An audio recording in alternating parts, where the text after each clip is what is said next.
wife Susan's here, Sharon. Can I say hello? Hello.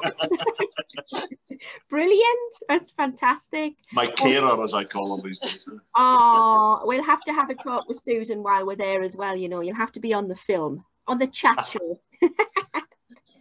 Oh, it's lovely to see you though. Are you well? Are you keeping well? Yeah. That's lovely. Oh, it's excellent. It's good to see you anyway. And you're on my favourite place. You're on the favourite island. Well, we had, I think we had a visit from a pine martin last night because I put peanut butter and some bits and pieces on the living room window, on the lounge windowsill. And it was all polished, gone this morning. And there was nothing left on the kitchen windowsill either. So I've got a funny feeling that we might have had a revisit. Not spotted any otters yet, but Susan's going to have a good look around here while we're doing this. The tide's coming in now, the tide's rising. Yeah. And we tend to find a kind of correlation between not only dolphin activity, where I normally work, but also I tend to find that otters quite like a rising tide as well, because you've got this ingress of food and bits and pieces coming in the way, rather than tide flooding out.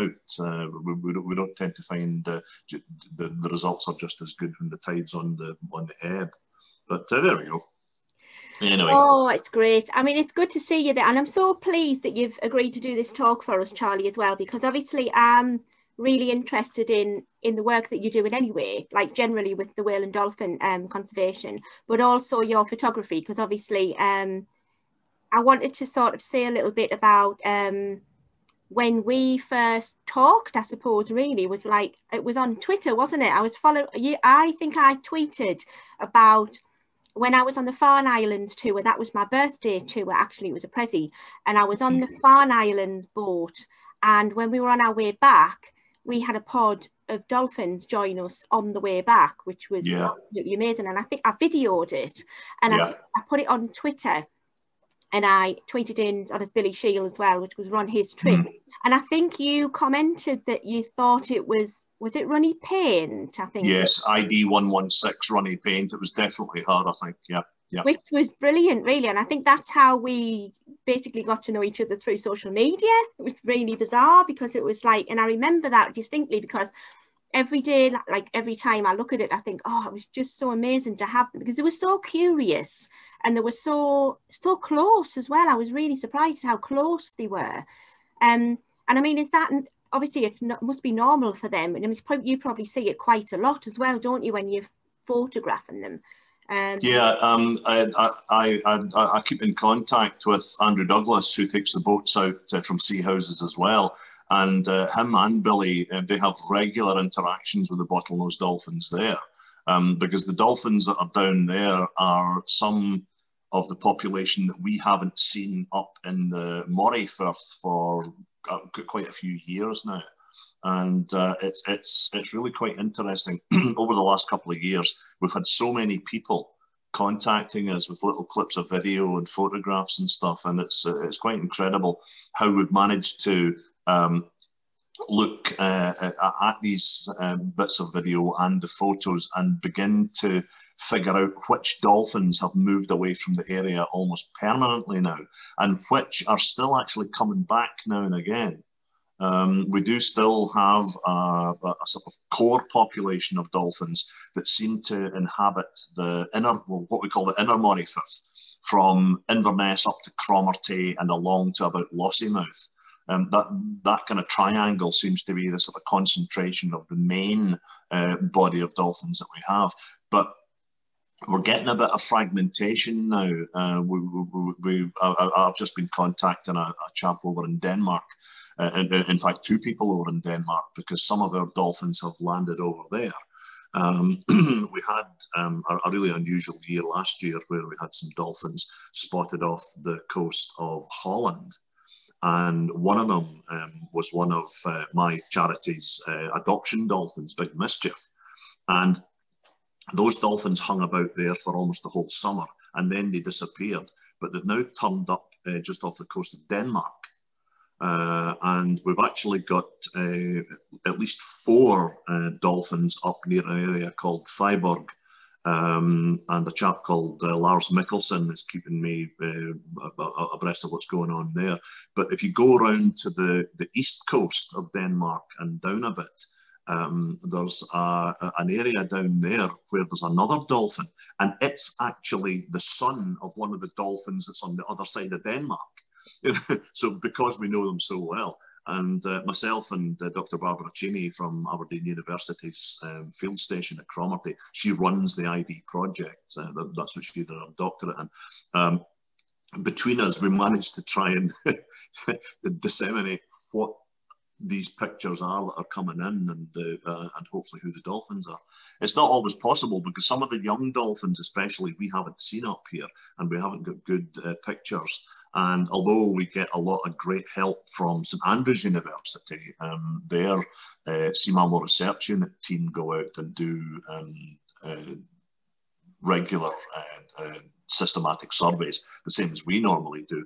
This year, of course, it's been really tricky. The season's been very much shorter because of the coronavirus thing. But it's amazing what they can come up with. But even they don't see all the dolphins that are now away down the South Yorkshire coastline, even to the Flamborough Bird Observatory.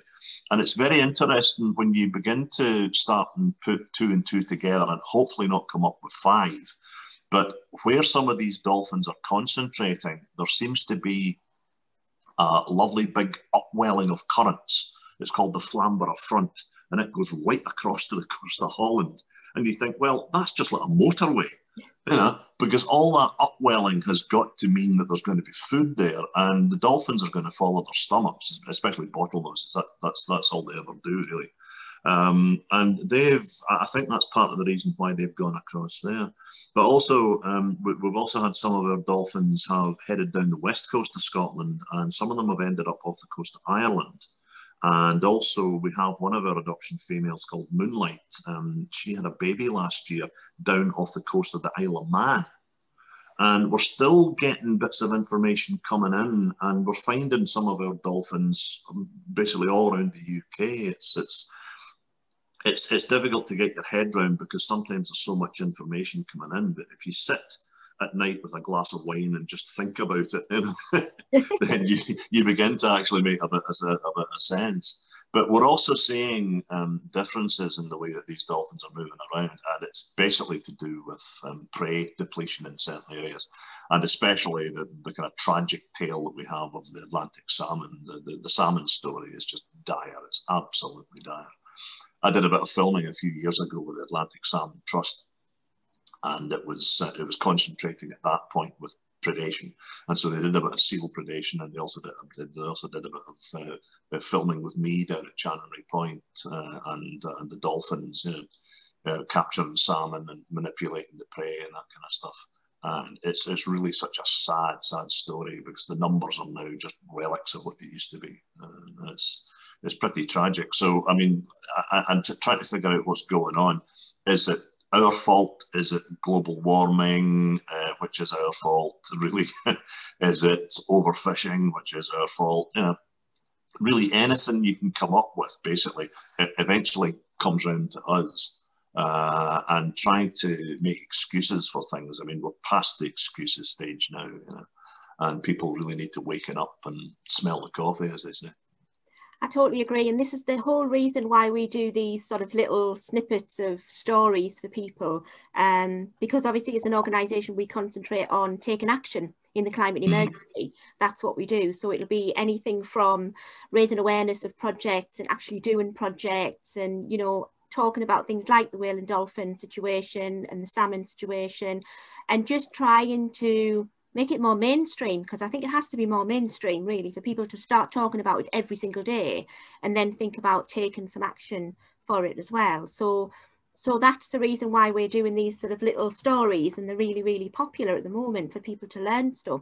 And I mean, I'm fascinated by the work that you do as well, Charlie, and I think it's great. I have been reading, and at this point I'll say I've been reading the book.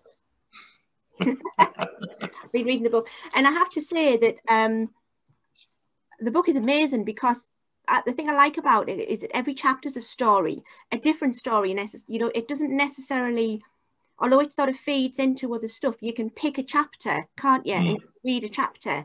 And that's what I've been doing. I haven't been sort of reading the book from cover to cover. I've been flicking through and thinking, oh, I like that. I like this, like Rainy Days and Mondays. I like the stories that you put in there. And I was really interested reading it as well, because obviously what we're going to do is we will talk to our viewers about this as well and make sure that everyone buys a book, which is always good.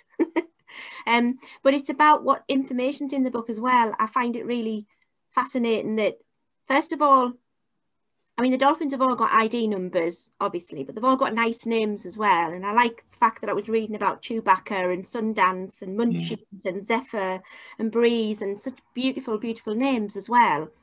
And I suppose there is a little story behind those, or do you just think that dolphin looks like a Chewbacca?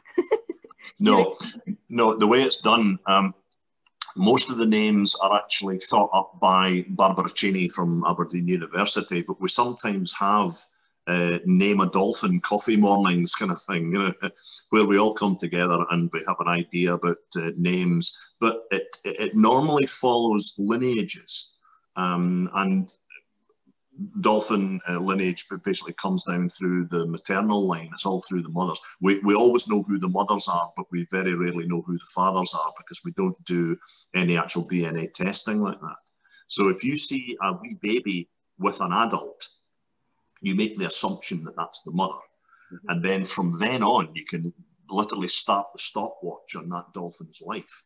And if that young baby survives and starts to grow and begins to pick up the rake marks and the bite marks on the dorsal fin, then that young dolphin has its own passport photo that gets renewed every now and again when it maybe has a bit of rough and tumble with its friends, or a proper fight, when we get these rake marks and the bites out the back of the fin, and also the body scratches as well. But sometimes you'll find that if you're out doing photo ID work, you can't always remember the ID names, but you'll actually have dolphins that maybe have a little kind of mustardy yellow colour lesion on the fin. And when it's swimming along, it just looks like the sun dancing, you know, and that's how Sundance got his name. But we've got other dolphins that we basically just put into themes, like the Star Wars theme. Like Chewbacca and Yoda. Yoda's the dolphin that's on the other side of Denmark, while his mum Chewbacca's on the other side, along with Mischief and Tallfin. And I thought that the young dolphin that was there might have been young Skywalker, but we don't think it is. We've got a mystery young dolphin that's turned up, that's possibly part of the dolphin group that Mischief and Chewbacca and Tallfin were with in Holland. But maybe it's just these four that have come this far north. But we've got other ones.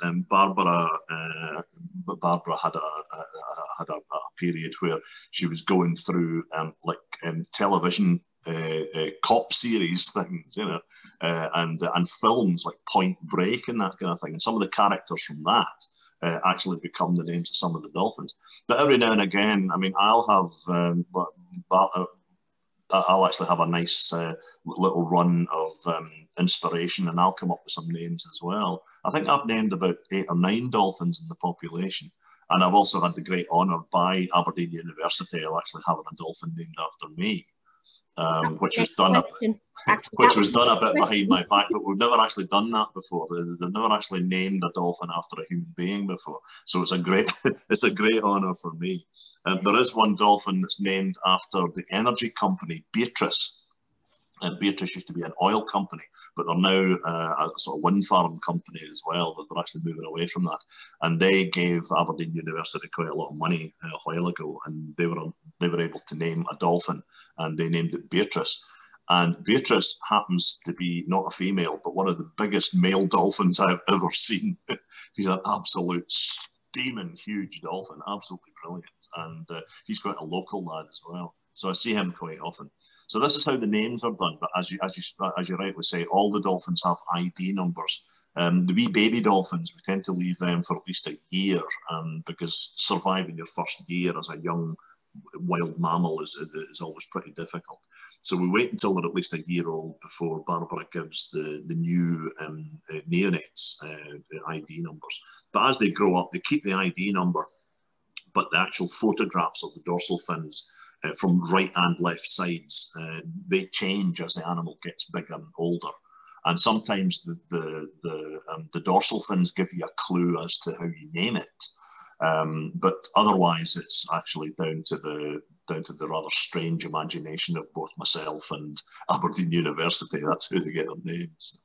I think it's brilliant. I like the idea as well that you've had a dolphin named after you. That must have been, like you say, a very proud moment. It's great, isn't it, really? Fantastic. Yeah, Charlie, ID 1025, Charlie, he was named after me because I spent so much time studying his mother and also his grandmother as well. When I was starting off on this kind of dolphin thing of mine, I used to run the Dolphin and Seal Research Centre at North Kessock near Inverness, and I used to see Charlie's granny every day swimming up and down catching fish. And she was a disabled dolphin. She had scoliosis. She had a very buckled spine. And remarkable that she survived and thrived and raised 4 or 5 calves as well, including Keslet, who's Charlie's mum. Keslet's one of the dolphins that we can't find just now. She's one of the ones that have gone AWOL. So I'm a bit worried about my favourite girl. I don't know where she is. But I see Charlie quite regularly. And it's good keeping up with the local dolphins because the local people in the likes of the villages and also our supporters love hearing about the local dolphins as well. But having that dolphin named after me, it was quite touching actually. I was quite moved, quite emotional, which for me is quite unusual. Oh, I think it's lovely. I really do. I think it's great. And I think as well, I was looking through the book and I was thinking that there was something sort of struck out to me as well when I was looking about the dolphins that you've known a long time, which you've said, it must be really nice to sort of follow them all the way through the family. And I think I was reading as well about the problem that you had with the adopted dolphins. So when you've like got a series of adopted dolphins and one of them unfortunately dies, I suppose it's like a thing to do, isn't it, to try and sort of come to the end of that story, I suppose. But it's quite nice in a way, though, that you've got that continuity. You know, somebody's adopted that dolphin since it was very, very young, and then it goes through its sort of life cycle. It must be still a difficult thing, though, to try and manage that as an adoption process, you know. Yeah, my colleagues down at head office do a magnificent job of knitting all the raw material that I give them together and come out with the monthly updates and the magazine updates that I write for. If the weather's really rubbish, then you'll tend to find me next to a keyboard and I'll be composing the next magazine adoption updates and that kind of thing. But when you have situations that you maybe lose one of the dolphins or one of the dolphins is found dead, it's very, very sad, but you've also got to quite quickly come up with a replacement. And we do tend to have spare dolphins, if you know what I mean. And just recently, that's been highlighted by Mischief moving to Denmark. What we've had to do is we've had to take Mischief off the adoption project. We've had to retire him. And we've actually brought in one of our lovely females called Rainbow. We've brought in her youngest son. He's called Indigo. And we've actually offered our Mischief supporters to migrate over to Indigo. But if we hear any more about Mischief, we'll let them know. And as we are at the moment, we are getting little drips and drabs of information about Mischief. So we are letting our ex-Mischief adopters know. But when we actually find a dolphin that we've known for a long time and it is dead, and it's actually quite rare to find them. Bottlenose dolphins, when they die, they tend to sink. They don't float around very much until the internal gases have bloated it. And by that time, it's in no fit state to post-mortem or examine, really. And so to actually find a dead bottlenose dolphin that's in good enough condition to actually identify is really quite rare. And when we do, and we do recognise the dolphin, it's extremely sad because it might have been a dolphin that you've been watching and studying for 20 years, 25 years. You know? And you do get very, very, I mean, you know, people think that, you know, scientists are very detached, you know, emotionless. oh, no, no, no. You know, floods of tears. Really, really sad. Oh, yeah, yeah. You can't help it, especially when you're dealing with big, intelligent, charismatic animals like bottlenose dolphins. You know, you get right into their soap opera lives about who's hanging about with who's fighting with who's had a baby, you know, who's disappeared, who's come back again, who's been sighted overseas, you know, have they come back again? You know, it's a never-ending TV series, really. Yeah. But it's fascinating, really, just to learn about things, and I mean, I suppose one of the things that my audience that I deal with on my business audience and people who will watch this video as well, is they like to know sort of what people have always done, you know what I mean? So I know it's like, have you always been interested in whale and dolphin conservation, or did you do something before that? Were you always a photographer as well? No, the photography really came about as part of the job that I was doing, actually at the Dolphin and Seal Centre. Back in the mid-90s, there were actually very few good photographs of these dolphins that weren't just photo ID pictures from Aberdeen University. And I mean, back then we were using slides, you know, we were using film and slides and stuff, and some of the quality wasn't very brilliant.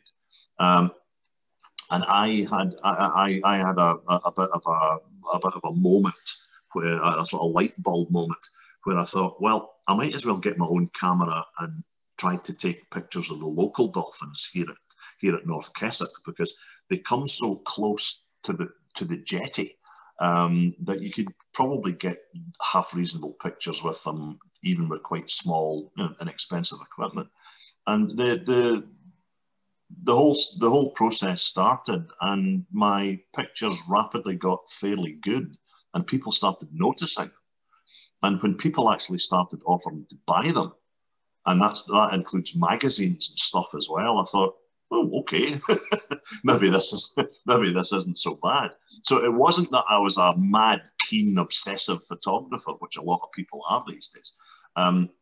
It was actually necessity, because I wasn't getting the pictures that I needed to interpret the lives of the wild animals to the general public. I was an interpreter, first of all, first and foremost. I was trying to, I wouldn't say dumb down, but I was trying to explain a lot of the science that was going on in the little centre that I was in, because we used to have hydrophones down in the water, and we used to be able to listen to the dolphins and also the seals as well. So I was trying to explain to the members of the public what was going on and what the latest findings with these amazing animals were, and being able to show them nice pictures rather than just dorsal fins, because to most people, a dorsal fin's a dorsal fin's a dorsal fin. But when you're able to show them more dynamic photographs like that, then it tends to explain the actual lifestyle of the animal just that wee bit better. And eventually I found that people want to buy the pictures and use them in magazines and that kind of thing. And this came to the notice of what was then the Whale and Dolphin Conservation Society. They used to bring supporters up on little holidays now and again. And they used to pop in and see me at the Dolphin and Seal Centre. And one of the members of staff one day said to me, Justin was his name, a lovely lad. He said, "Charlie, one day I think you'll be working for us." And I said, that would be lovely. That would be really nice. And not long after that, I actually was. I actually went down to the head office and signed them on the dotted line. But the actual photography bit was actually done through necessity. It wasn't done through absolute love of the subject or anything like that. It was actually a means to an end, just to be able to help people understand about the slightly, well, they are pretty complex lives, these dolphins anyway. And when you're dealing with wildlife like that, we live in a very visual world these days. I mean, digital has revolutionized a lot of stuff. But in those days, you still had to take the stuff to the chemist and get it developed and wait until it came back. And you used to throw most of it in the bin because most of it was out of focus or too dark or something like that. Nowadays, it's a lot easier. People don't know they're born these days when it comes to photography and filming. It's so easy. Yeah, I totally agree. I mean, yeah, we have a bit of a dabble in photography here as well, and it's just, I totally get where you're coming from as well, with the need to always have your batteries recharged and a spare memory card as well, because you know, so easy to get caught out that way, isn't it, really? That's through having to support weeping people on a beach who are standing beside me saying, "Oh, Charlie, my batteries have just run out and the dolphins are jumping, and oh god, and my memory card's full." And oh. I've been through all that hundreds and hundreds of times, and you know, some people never learn, but it's actually quite a salutary lesson, especially if you've maybe saved up quite a bit of money and you've gone on a whale watching trip or something like that, and it's the real kind of holiday of a lifetime, you know, and you've got this humpback whale leaping out the water beside you in the boat, and you go click and nothing happens. I mean, yeah, you've got to be prepared for these things. Yeah. So bringing us to Wales as well, then, I suppose, because I mean, I saw sort of like some of the photographs in the book as well about you know, sightings of whales and stuff. It's probably, is it Channery Point where you're based all the time? Is that where? Mostly I do my dolphin ID from the fixed land base at Channery Point, but I do move around every now and again. And every so often, I manage to get out to sea, either on the research boat with the Aberdeen University guys, or the local tour boats are extremely kind. The Inverness tour boat and the Cromarty tour boat, both of which are friends now. We've known each other for years. They will always offer me the seat beside the skipper. And it allows me to be mobile, and I can go out and figure out which dolphins are around, because not all the dolphins come down past me at Channery Point.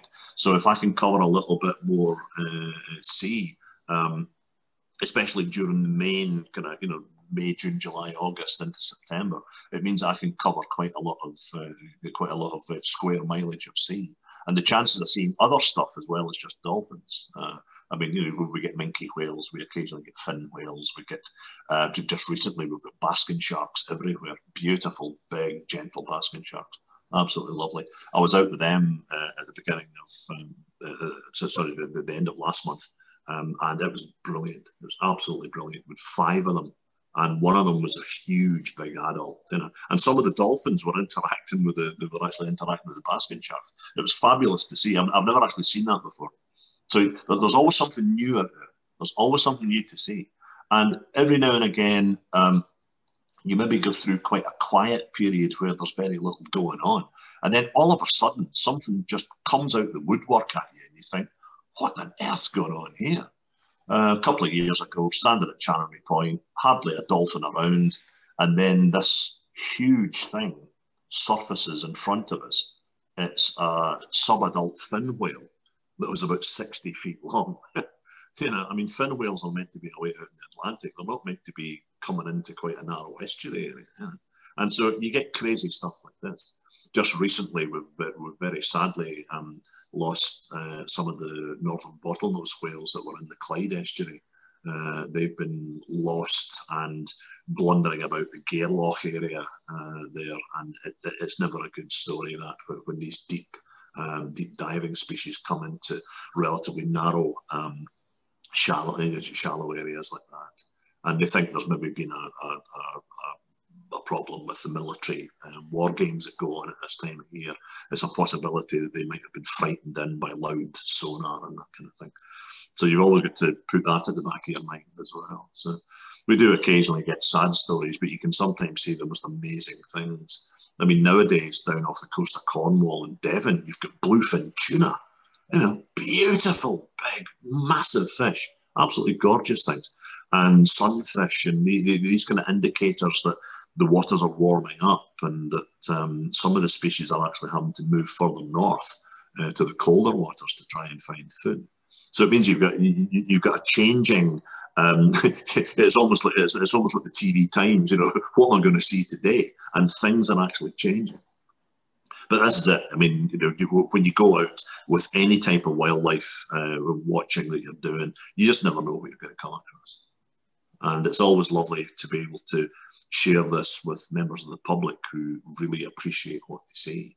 And it's always lovely if I'm standing at Channery Point and there's maybe one of the WDC adopters has maybe adopted Rainbow or something.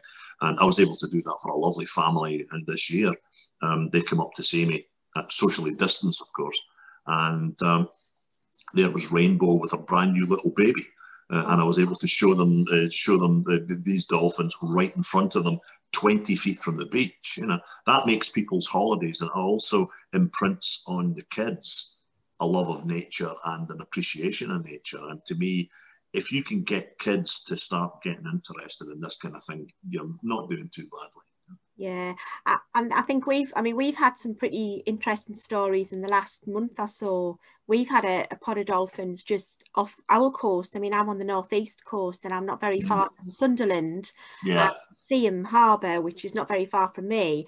And literally I was out, you know, down the coast, and I could see them in the coast. I'm assuming it was dolphins and not porpoises or whatever, but it looked like a pod, and it was just amazing to see. And I've never seen that on our coastline, Charlie. I've never seen that, so it was kind of like really unusual to see it. But it's not a million miles away from, you know, sea houses, I suppose. And I'm wondering how far they would travel down. So if they were like residents in the sea houses, dolphins or whatever, I'm wondering if they would travel that far, obviously for food, but then would they travel back, or would they just be sort of find an area? Would they think, oh, I'll stay here for a while and then go back or something? It's really unusual to see them, and we've been watching for them and actually had sightings of them in the last couple of weeks, you know? Yeah, I mean, round the Farne Islands and that area there, down the sort of the Northumberland coast, all the way down into Yorkshire now as well. We've got groups of dolphins that are patrolling around. And if you look at where they're actually patrolling, you can generally make some sort of tie-up with either mackerel shoals or possibly herring, something like that. So basically the dolphins are following the food source, as bottlenoses nearly always do. And it can give you a kind of rough idea about what's going on. But what you'll find is that once the food source has been depleted to a certain level, then the dolphins might move on. But then, after a while, they might come back again. So you might think they've gone for good, but then a few weeks later, they might actually come back. And that seems to be what's happening right down the northeast coast, going from the likes of the Firth of Forth, Firth of Tay areas there, and then heading down North Berwick, down and just all the way down to Flamborough. There are groups of dolphins all up and down there, and they don't seem to be in any great hurry to move. Sometimes they're there for weeks and weeks and weeks at a time. And people, I mean, there are Facebook groups that have been set up all down the northeast coast, and people take great pictures. And they're actually tagging me in on some of the pictures, saying, Charlie, do you recognise this dolphin? Charlie, do you recognise that dolphin? And it's great because it's literally a social media map of where these dolphins are. And we're really very grateful to anybody that does send us information like that. So I would actually get used to having dolphins down your way even more than you have had maybe in the past couple of years. I think the frequency is probably going to increase, and you're going to have dolphins. I wouldn't say 12 months of the year, but possibly 6 months of the year you might have, just depending on how the fishing stocks go up and down that coastline. Yeah, because that's what I'm waiting for in round about the Inverness area. I'm actually waiting for the waters to chill down that little bit, and then we get a lot of herring moving in. We've had quite a lot of mackerel just recently, but with the water starting to get a bit colder now, then we're probably going to get herring moving in, and then that might bring in it could bring in different species, but it actually might bring some of the dolphins who have moved out of the area because of the lack of salmon. They might move back in to actually cooperate and hunt herring as a team. And seeing dolphins working as a team is fabulous. It's absolutely fabulous. I think it's always a positive thing anyway, though. It's nice to hear people saying, oh, I've seen dolphins, because it's, like I say, it's never been a common thing here. But I think if it becomes more common, I think it's going to be a lot more of a positive news story as well, because everyone's happy when they see dolphins. You can see their faces change and everyone gets really excited. And I watched a family spotting the ones that see them, and their mannerisms were just really excited. The kids were excited, and it was just a nice thing to see as well, isn't it? I hope we see more. Well, I mean, bottlenose dolphins for me, it's like otters here on Eland Ban. They're one of these bioindicator species that are really quite important. And for us that are professionally involved with these animals, that's exciting enough. But when you get people that don't expect to see otters or pine martens or bottlenose dolphins or minke whales, they just go absolutely nuts, and it really grabs them. And it means that suggesting to them looking after the environment and maybe helping out with projects here and there is much, much easier, because you've got that visual grab. You have the visual hook of watching dolphins right in front of you. And after that, you can ask them to do anything you want. You know? Yeah, so I've got to say thank you as well to you and Susan for giving us your time for, because we know you're on holiday at the moment. So it brings me to where you are. You're on one of my favourite places as well. So I've obviously stayed where you're staying. Not at all, Sharon. We tend to get asked to do things. People realise that we come over here at the same time almost every year. And it's normally somebody like one of the members of the Camera Club will suggest that, oh, Charlie's on holiday, could we invite him and his wife over, and they could maybe do as a little talk, you know, or a local wildlife group or something like that want me to do a slideshow about not just dolphins, but maybe some otter stuff as well. And it's always lovely to say yes, you know. It's only a few hours out of 2 weeks, and it's always nice to be nice. It is nice. So you're in the hide as well, aren't you, at the moment on Whale and Ban? I think, is that the hide behind you? Is that where you are at the moment? Yeah. Yes. The weather unusually is a little bit windy and rainy. You know, I mean, you know, it's never windy and rainy normally here, but today it just is. So that's why it's been a little bit damp this past few days. So that's why my plan B was going to be in the hide here, and thankfully that's worked. My plan A was going to be standing outside the cottage in brilliant sunshine, letting you see down the Kyle, hopefully with an otter swimming past or something. But nah, I thought very quickly that's highly unlikely going to happen. But no, this is lovely. The hide here that was built in 2000 is a millennium project. It's a lovely place to come. It's pretty cold, so you normally get to have some big jackets on and stuff and a hat. But it's amazing what you see out the windows. And you can bring your own big telescopes and stuff in, or good quality binoculars, and it's amazing what you can see. I mean, we're looking out at the moment at the skerries. If you want me to swap the camera over, I'll let you see what I'm actually looking at right now. Brilliant. And what I'm looking at is a little set of steps that are going down to the edge of the island here. And in the distance, you can actually see little islands. And on the islands at the moment, there's seals having a kip. And every now and again, you're getting seals swimming past you. You might get the odd otter. You've got shags and cormorants and things. You might get the odd otter running about on the rocks as well. And that's probably what's happening right at the moment. My darling wife is actually pointing and making hand gestures. So there is wildlife out there. So what I'll do is I'll actually put the camera back to little old me again. So Susan's on spotting duty. Yeah, it's been lovely. It's been absolutely lovely talking to you, and I'm glad it isn't actually too wild, because at least you can hear me in here. Quite often, if the wind is blowing from the wrong direction, it's like rolling thunder half the time. And now the weather, you've just got to put up with it, you know yourself, and it adds to the atmosphere. I actually don't mind it though. I think, if you're dressed for the weather, Charlie, there's no such thing as bad weather, just, the wrong clothing, isn't it? So really, that's what they say. It's really good. Yeah, big jackets, hats, waterproof trousers. You can't go far wrong. And that's in August. So I suppose it's been lovely to talk to you as well. And thank you so much for giving up your time. Is there anything you know, I mean, because I always say to people, is there a call to action that you think you would like us to do? Because I think it's important that we support all of the wildlife. I mean, you know, I think I'm probably going to have to think about adopting a dolphin, actually, because I like the idea of having that sort of personal, connection to that particular dolphin. I think it's a nice thing to do. Can we have? Yes, well, that would help us out.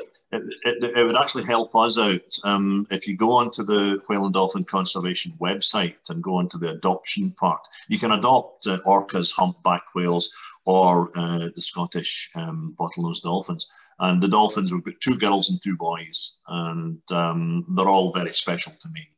And if you adopted one, it would be great. I'd be very grateful. A sort of call to action. We need to slow down a bit. We need to look properly and actually see things properly. We tend to be rushing by things too quickly these days. We need to figure out, is there a way we can help something recover? We need to stop plundering the seas as much as we are. We need to let areas recover. And areas of woodland, areas of forest, areas of hillside, mountainous areas, we need to just stop dropping litter all over the place. And we need to be a bit tidier, because we are dirty, dirty animals. As far as mammals go, we're about the dirtiest that there are. And we need to clean up our act a good bit. And time is running out. We've really got to do this, because we're getting to a stage in certain parts of the world where nature is getting swamped by us. And we need to reverse this. And if we can get especially kids and young people involved in doing this, then they're going to be the future. Because I'm certainly not going to be around in 40, 50 years' time to be able to see some of the projects that have been put into place, maybe in this decade that we're in now. It'll be very interesting to have a crystal ball to see how effective those projects and initiatives have actually been, successful or otherwise.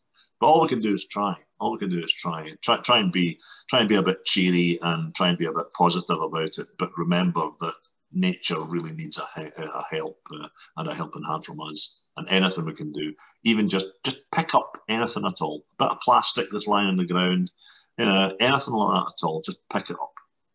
Pick it up and put it in a bin. That's the simplest and easiest thing that you can do. Yeah, I totally agree. Well said. Well said. Right, well, I hope you have a lovely holiday, and thank you so much for talking to us. Yeah, go off and enjoy, and I hope you see an otter. I mean, I've got an otter on my sweatshirt here. I'm a big otter fan, as you know, so that's really good. So fingers crossed you see some Whale and Ban otters this week and next week. Well, my glamorous assistant is actually putting thumbs up and saying that there is an otter out in the water just now. Yeah. Well done.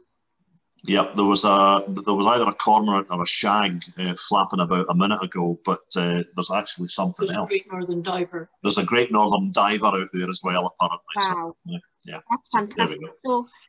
So we brought you a bit of luck, hopefully. Then, yeah, we brought you a bit of luck. So we've said we've ordered you an otter, so you can go and have another look. That would be great. Yeah. All I need now is a slight improvement in the weather and for the wind to drop a little bit, because I want to do some more aerial pictures of the island. I did some a couple of years ago, but I've got a new toy to play with for my 60th birthday, so I want to do some high resolution photos of the island and the surrounding area, and it means that I can gift them to the Whale and Ban Trust as well, and hopefully have a bit of fun doing it too. So we'll keep an eye out for those photographs then, eh? We'll keep an eye out. Well, you never know, yeah. You never know. The sun might shine and the wind will drop. Right, okay, Shannon. Yeah, been lovely talking to you. Thank you so much. We'll share the video and I'll put the link to the book on there as well, and anything else you need me to share, Charlie, we'll be in touch. Lovely. Okay, no, thanks very much indeed. Thanks. Have a good day. Take care. Bye-bye. Bye.